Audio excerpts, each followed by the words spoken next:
morning, everyone. I'm Judith Hank with the EPA. It's a wonderful day to be on the Gowanus Canal, and I'm here to announce that EPA has a final plan to clean up the Gowanus Canal.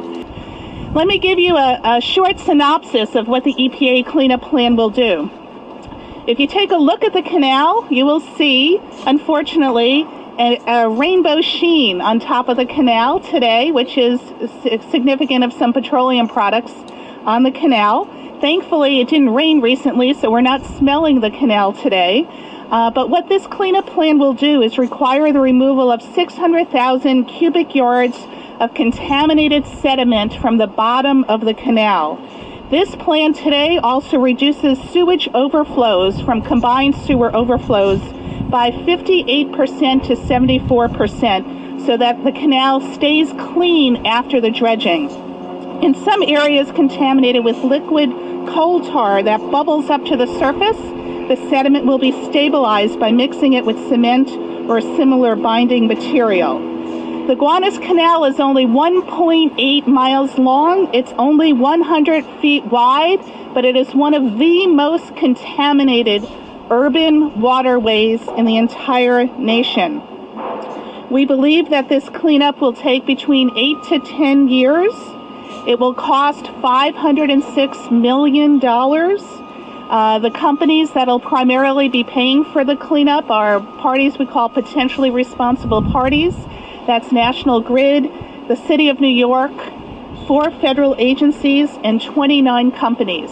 And we look forward to working collaboratively with them to get this cleanup started. We also believe that this cleanup will create hundreds of new jobs, and we want as many of these jobs to be local jobs as possible. This contamination took about 100 years to create. We have a toxic legacy here of heavy metals such as lead and mercury, PCBs, polycyclic aromatic hydrocarbons, and an array of toxins which we believe threaten people's health and the environment. Just to put this a little bit in context, at other Superfund sites where EPA does work all over the region, we typically measure toxics in parts per million, parts per billion, sometimes in parts per trillion. Here we measure the toxins in parts per 100. For the Hudson River, for instance, where we do a lot of work getting PCBs out of the river, PCBs in the sediment we're dredging are at about 80 parts per million. In the Gowanus Canal, EPA is measuring toxic substances in coal tar in parts per 100. I want to emphasize that we developed this cleanup plan in cooperation with the community. The Gowanus Canal Superfund site has one of the most engaged and active communities of any cleanup site in the nation. The proposed plan also included the possibility of building a disposal facility in Red Hook. Today, I'm announcing that we will not do that. Instead, the EPA has decided to require disposal of the least contaminated sediment at a facility away from this area. It's certainly an option that we had to take a hard look at. We took a hard look and decided not to go in that direction. So most of the sediment will be sent outside of the area. The second big piece of this cleanup is keeping sewage from recontaminating the canal. And it's not just sewage that comes out of the CSOs, it's also toxins. The canal receives pollution from a sewer system that combines sewage, street runoff, and wastewater. When it rains, the combined sewer system often overflows, sending a wave of raw sewage and toxic materials into the canal. This overflow deposits a new layer of toxic material in the canal. This cleanup plan that EPA is announcing today will require that discharges from 2 of the major sewage overflow points in the upper canal be outfitted with retention tanks, so that when it rains heavily, the tanks will hold the water, so we don't have this rush of raw sewage and toxins going into the canal whenever it rains. And as you know, it rains a lot. The plan we're announcing today will reduce sewage solid discharges by 58 to 74%. And this cleanup plan will end that cycle of contamination and recontamination. As you know, the canal has been heavily polluted since it was dug shortly after the Civil War. More than 100 years of development and industrialization has put a toxic stamp on the Gowanus Canal. Now, we have a chance to put our stamp on the canal. Our parents, many who grew up in Brooklyn like mine, have only known a polluted Gowanus Canal. Our children and our grandchildren will now only know a clean one. This is not a case of a one-time environmental disaster. This has been going on for over a century. The Gowanus Canal has been home to hundreds of businesses. And over that time, many of these businesses have used the Gowanus Canal as a dumping ground, transforming our canal into a polluted waterway. And many of these businesses are not even in existence anymore, while many others continue to pollute the canal. So no one business or no one catastrophic event is responsible for the state of affairs. And as the water quality deteriorated, the demand for a plan to clean up the canal only increased.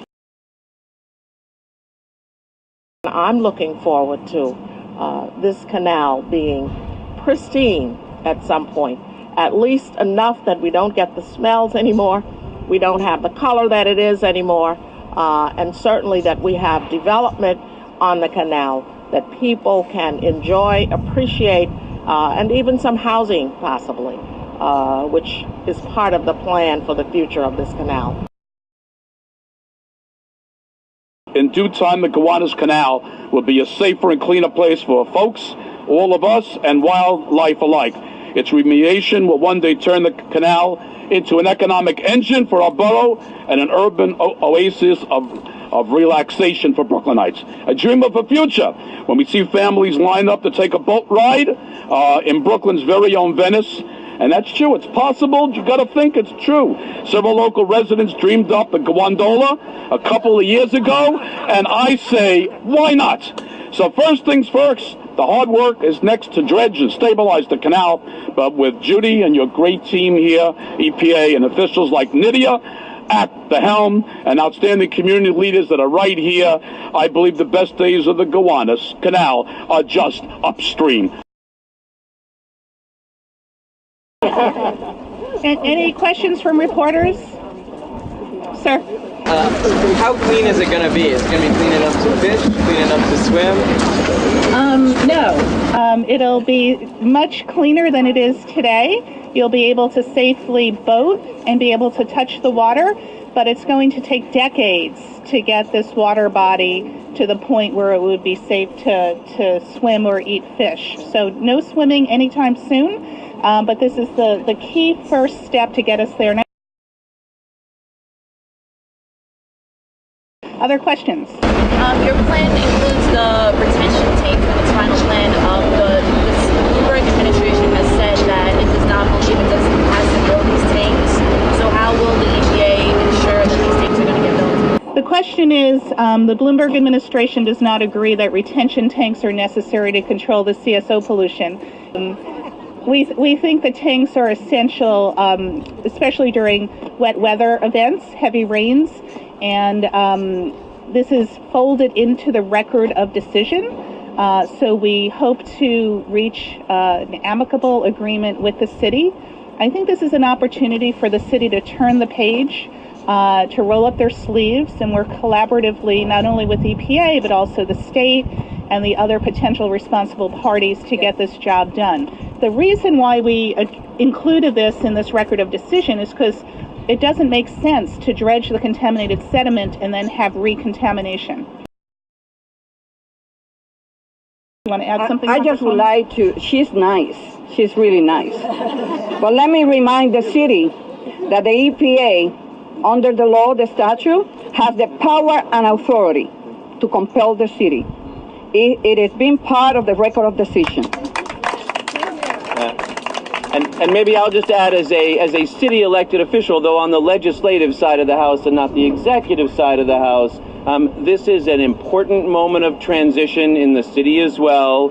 A lot of things are going to change at City Hall, and I hope we can rise to that opportunity because, as the Congresswoman made clear, the power exists, but it would be much better if we, in the next administration, can work together to achieve a real good comprehensive agreement that builds on the work that's done here, that includes those tanks, that makes sure we improve water quality, that's thoughtful as part of the city's long-term control plan for continued reductions in CSOs, and moves forward in, post-Sandy to invest in the infrastructure that we need. So. Hi, I'm Leslie Ulrich from DNA Info. What about the other responsible parties like National Grid? Are there agreements in place with them to make sure? What about other responsible parties other than the City of New York? So the major potential responsible parties are National Grid, the City of New York, 4 federal agencies, and 29 different companies, and they're all listed on the EPA webpage. And what typically happens with Superfund cleanups is we meet with all of the parties and we apportion liability. Sadly, we have done this many times, and they often meet themselves and figure out who's going to pay what. EPA's concern is to make sure we have enough money to thoroughly do this cleanup, and if there's not an agreement to do it, we have legal tools, as the Congresswoman mentioned, that would compel the various parties to come up with the money. We do not want federal taxpayers footing the bill. This is a key part of the Superfund law, the polluter pay principle, and we think we can get this done. Certainly the sooner that the parties cooperate with us, the quicker this is going to go. 8 to 10 years is our estimate on the cleanup. If we get a higher level of cooperation from all of the parties, we can do it sooner.